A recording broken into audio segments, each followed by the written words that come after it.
portals. This just keeps getting better.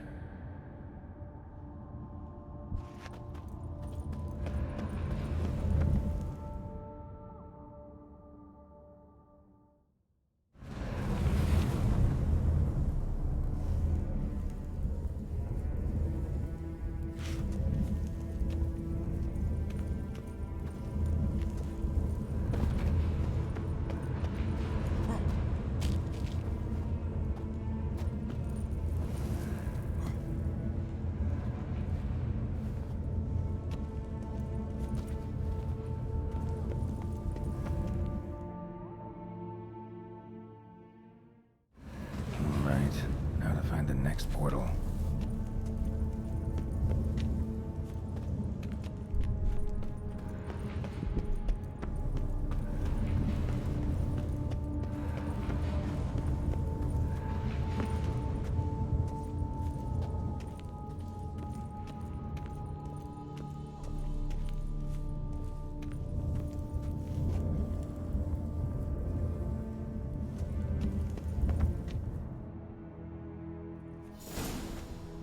Must be where Moreau had his lab.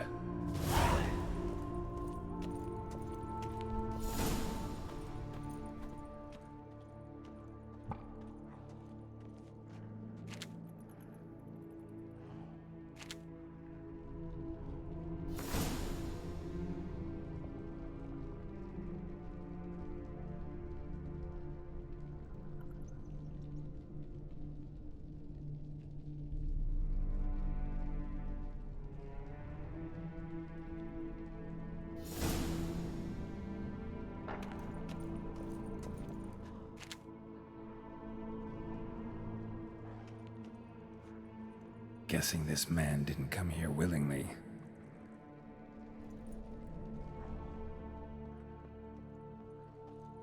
Intriguing as machinery goes, but how do I start it up?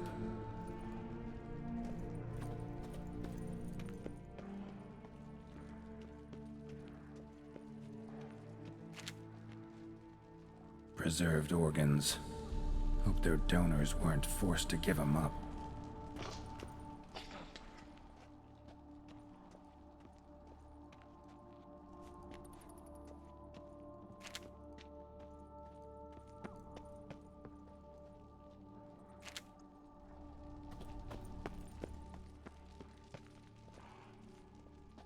Quite the library. Mostly tomes on mutations and genetics.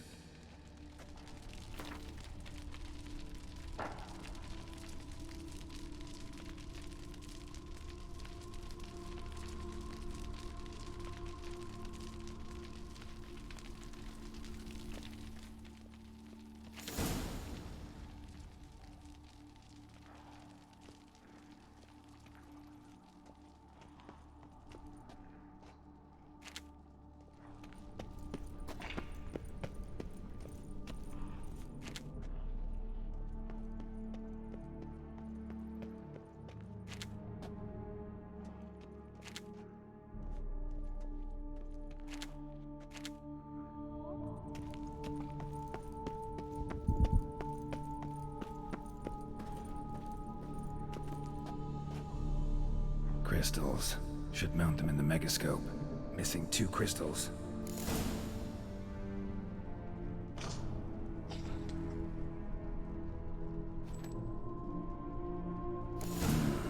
This crystal must go here. All crystals in place. Show me what you got.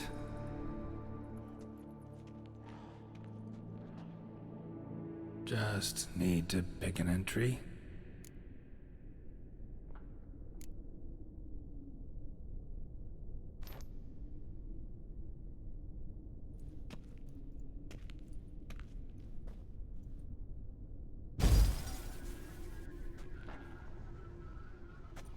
The 18th of Yule, year 1102. Today I begin my great life's endeavor, one greater and more significant than any I have thus far undertaken, for it relates to me personally, to myself and my son. When 15 years passed, a beast of the forest assaulted me. A witcher came to my aid, saved my life. I could not know that for said salvation, I would in the end pay by relinquishing any say as to my own son's fate. Had I the skill to turn back time, I would have done so, and perished rather than surrender to the Witchers my only son. But as it was, on the day when Jerome was taken, I swore an oath on my honor that I would recover my son. Today, following years of research and preparation, I have at last devised a device that allows me to study mutations. If the gods in their goodness grant me but a bit of favor, I shall find a way to reverse said mutations and restore Jerome to a normal life. So, Professor wasn't out to enhance Witcher mutations, wanted to reverse them. Wonder if he managed, and if there's anything in it for me.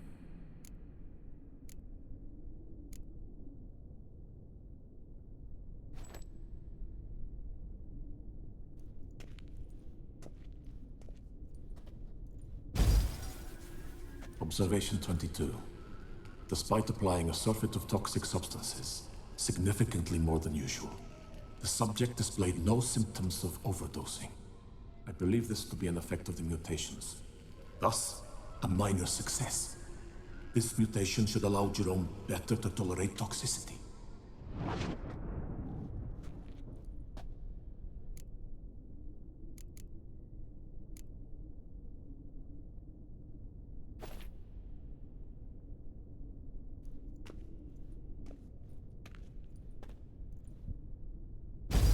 Observation number 30. The mutations do not set in at once. Curiously, they do not develop over a span of time. Rather, for a mutation to progress towards completion, the appropriate mutagen must be applied continuously. The subject does not bear this well, but I found a way to make the mutations less taxing, invasive. To the mutagen base, I add the albumin of a mutated giant centipede egg. Stored in a glass terrarium, the eggs do not develop, remain small. The eggs themselves are a sight to behold. Mutated, they are luminescent, emitting a wondrous glow. I can only hope my addition of the albumin will produce no significant side effects. Time will tell.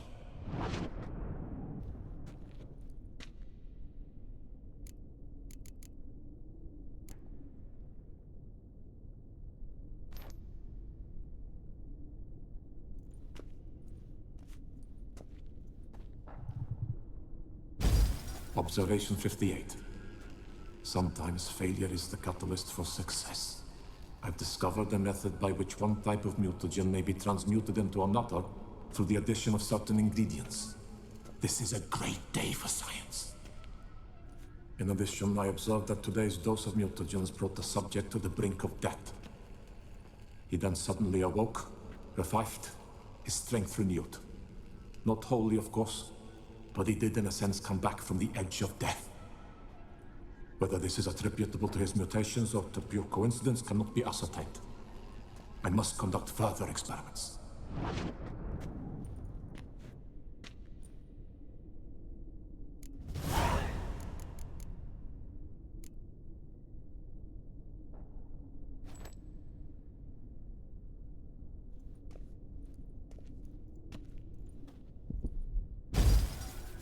Years of experiments, research, sacrifice, all for naught. I have failed to achieve my defined objective. Each mutation I applied to my subjects proved ineffective when applied to Jerome.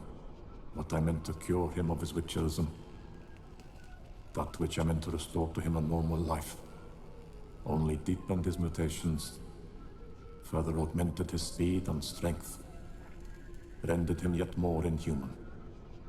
It seems my son must remain a witcher forever. I have failed. The time has come to abandon this place. Return home to Lydia.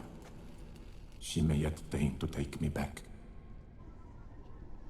The contraption and mutagens I leave here. Let them wither and crumble. As did my dreams of regaining my son.